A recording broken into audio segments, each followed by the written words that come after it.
Baba mulina. You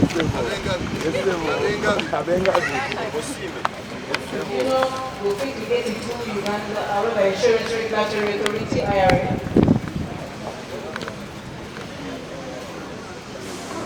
After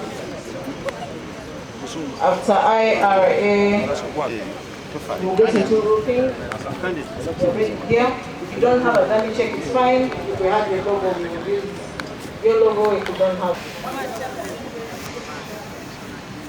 don't have, a handover check, it's fine. We will use the generic screen. We're cognizant of the internal processes.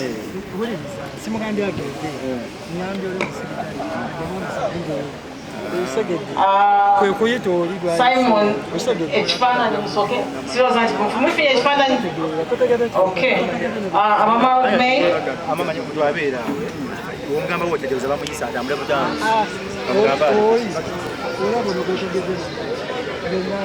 agamba kayitooli agenda ayogere nani no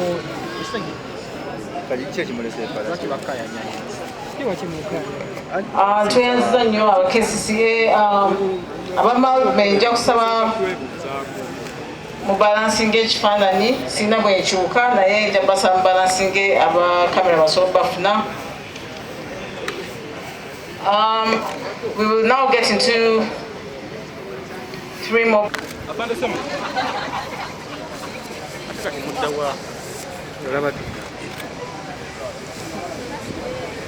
naye agira agwambala Pallaso gira oyambala naye nga abaya Uganda Insurance Association basooke bajje. Tweyanziza nnyo abayizi ab'ekyambogo bannange tubeere ne order aba Insurance Association kabajje aba Insurance Association kabajje tweyanziza nnyo okubeera mu kaweefube wa siriimu oli bwomu lwakikozesewo jangu banaye mulinde tiimu tetwagala ziggweyo bwe tuba tunoonya bizinesi abantu bona twogera nabo dakusaidi eri ya minisita ekifaananyi kibalansinge okwate n'omujoozi Pallaso esaati ewuzadijje oyagala kubeera ng'oli ready Pallaso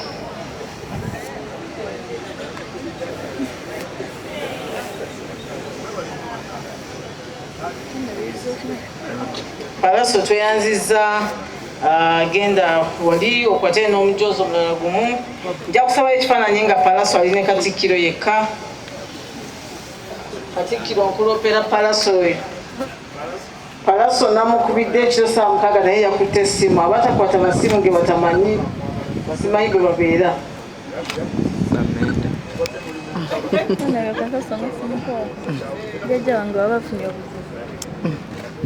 Katikkiro abadde amuwaawo obugambo obuzimba bajja kufunayo ekifaananyi kimu nga bali bokka.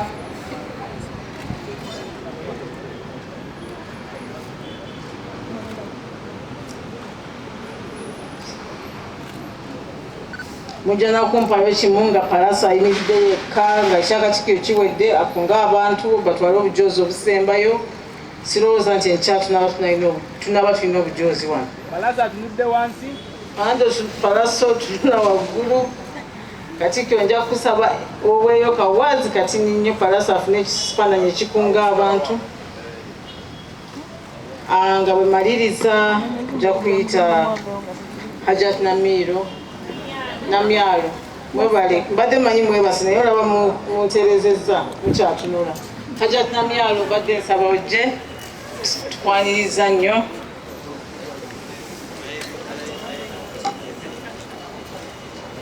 Bampa budde nti Hajat Namyalo bw'anaamaliriza ttiimu ye ejira yeetegekeite wano abagaba obujoozi abantu bebakwata babawawe Musana nga mulaba mungi twanguye wabayo gwendeseeyo anyambe abeko gwa bwakama tereze asinagalawo ninga tumanyi obona alusasula wabayo gwendese afune gwa aviation authority batuuse abo batwala logo nga bukyali nja kusaba wa screen ategeke logo ya civil aviation authority eberewo. For now the screen can be generic.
Do so little together, we can do so much. I am certain that by 2030, AIDS.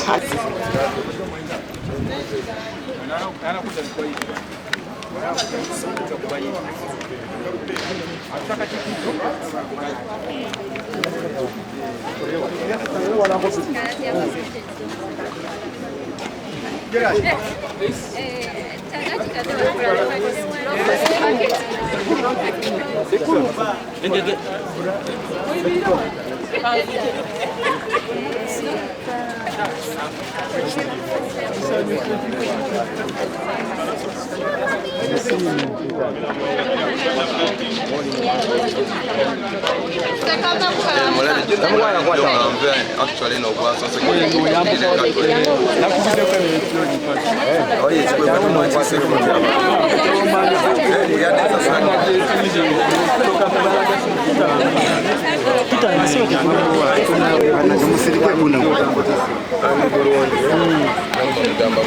Pallaso yogera ko nyasa oba paya nange nkwatira bagamba omutanda bw'asinga n'avayo n'akyanjula mu lwatu abakuwadde ayinza okugaana obwami kyadde kyanjawulo era njagala okuyozayoza ekitibwa Iben Ssaabasajja Kabaka okulookoza emyaka 8 ESANYU gy'omulembe Mutebi okwebaza olw'okunsiima emirimu gyange era wampadde essuubi ly'amaanyi okubeera nga nyongera okukola kyenkola kuba kirabika nga kituufu nga kivaamu ebibala ng'ebyo nasiimye okutusembeza nga abavubuka wazira tiwampeeseza kitiibwa ne wampadde omulimu gw'amaanyi era omulimu ogwo njagezaako okugukola okusembeza abavubuka bannange bonna okubakunga okuwuliranga emiranga gyo okubakunga okwongera ekitiibwa kya Buganda okitwala mu maaso mu linnya lyo era ndi wa mukisa kubanga neetooloddwa bakama bange Katikkiro abalangira n'abambejja mubiri babisusa okutegeera kwange naye nga nze ndi musajja wa Kabaka owa ddala ddala era ekitiibwa kiri eri Mukama n'abawagizi bange n'eri Obuganda. kigambibwa nti Kabaka bw'avaayo n'akusiima ebeera blessed. Did you see this kind? No, I didn't. Ekitiibwa ekyo kyaviiridde ddala eri Mukama Katonda yennyini kubanga kino ekintu kyalabisenga nga bw'onooba ng'oyagala omuntu nti Kabaka yanjagala n'emirimu gyange nga Katonda yamuntuusizzaako basijja kugamba nti nali musemberedde omukisogo bangi bazaalibwa ne bafa nga bagulota buloozi naye kyabadde kyanjawulo okuba nti eyaneeyanjulidde Kabaka okumanya kyakitibwa nate naye Kabaka okweyanjulira okuba nange ensonga eyo okugamba ekitiibwa ekyo kyadde kyattendo nnyo mu bitiibwa byemmanyi mu nsi muno kyekimu ku kitiibwa kye nali sirootanga kusinkana nti Kabaka asobola okuneeyanjulira twakisomanga mu ngero twakisomanga mu byawandiikibwa naye nzaani omugabi mulindwa era taata Iben nasiimye era nyongera okunga abantu bonna bavubuka bannange mwenna yonna gy'oli twetabe mu Kabaka's Run tulabe nga tuzimba Obuganda tulabe nga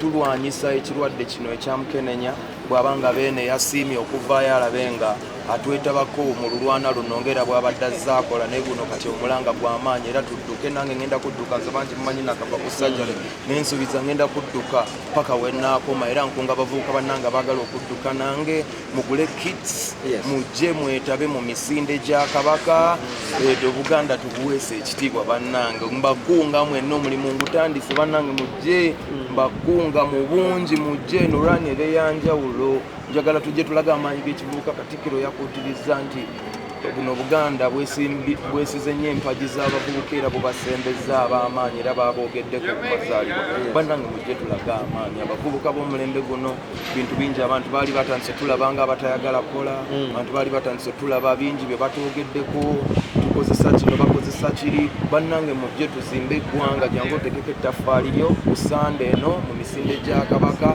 wendi jangu onsookewo nze ndi mukeeze naye njagala onsookewo ttiimu gye nnadduka nayo mujja kumpa amaanyi wennaakoma naye nga tutandike ekigere ekisooka kyekizibu mujje tukisimbule gula kiitiyo essaawa eno tusimbule olunaku lwejjo abaana bakuggyeko interview ba Bettina nga you are even speechless ye wasiza otya bayirawo nekinala okutuuka mukulu Ibrono ye yasinze okubeera nange nga naakavaawo naye mukulu Ibrono yayinza okunyonyola ndowooza twawunze ekitiibwa kyabadde kyamaanyi nnyo mukulu Ibrahim yaŋŋambye ebintu nga twetolodde olubiri olwo lwonna ne tuwetoloola ne tujja wano nga buli wamu tulabanga buli wamu tusaanidde okubeerawo ekyamazima Ssaabasajja Kabaka nga yakusiimye kyovola puresha gye tulina yanjawulo Kabaka puresha kugimanyi eriwo buli social media wonna buli wamu amasimu galagadde ogajjawo kali nga tulina okugalekako tulina okukola ebirimu naye nga abantu basanyuse nnyo abawagizi bonna basanyuse nnyo olwokubanga beene yavuddeyo n'asiima Pallaso kale essaawa eno bamuyita omusiime Pallaso kubanga takyali Pallaso kati ye omusiime Pallaso ate ne mu ngeri y'enjawulo ne bamuwa n'obwa Amassador olunaku lwaleero okubanga akunga abantu okubanga bajjumbira mu misingo ebitiibwa nga bijjira ku mugumu. We'll have BOU follow. KPMG will come after there.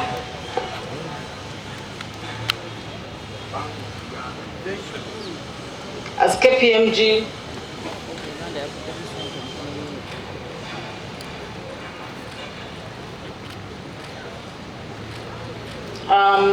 feel free to hold some of the desks. KPMG will come next. KPMG.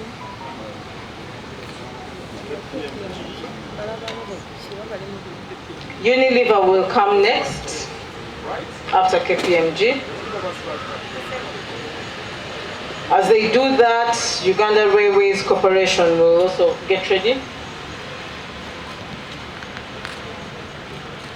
Unilever, the new RC. Unilever, your RC, then we'll get to Umeme. Nyabo tukwaniriza nnyo mugomese eyo. Nalabye ne mwami Rumanyika atalina kikayambadde kanzu. Naye onovira tujja kuba tukuwadde ekika. Kindly hold on a baby fanani. I see Unilever tenagenda ku screen kubadde kutaliko KPMG naye muyinza okukubira ku ekyo kati.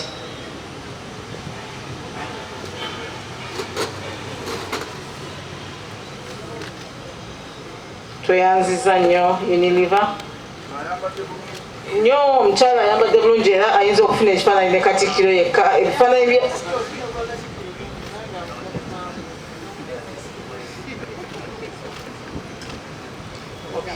Minisita ajja kuva mu kifaananyi kyekyo mukyala wa Gomesi. Ebifaananyi ne Katikkiro leero tebiriiwo naye ekyoyo wa Gomesi tujja kigaba. Aba URC basabye baliddemuko kati ni Uganda batejje wa screen anyambeko ne Uganda.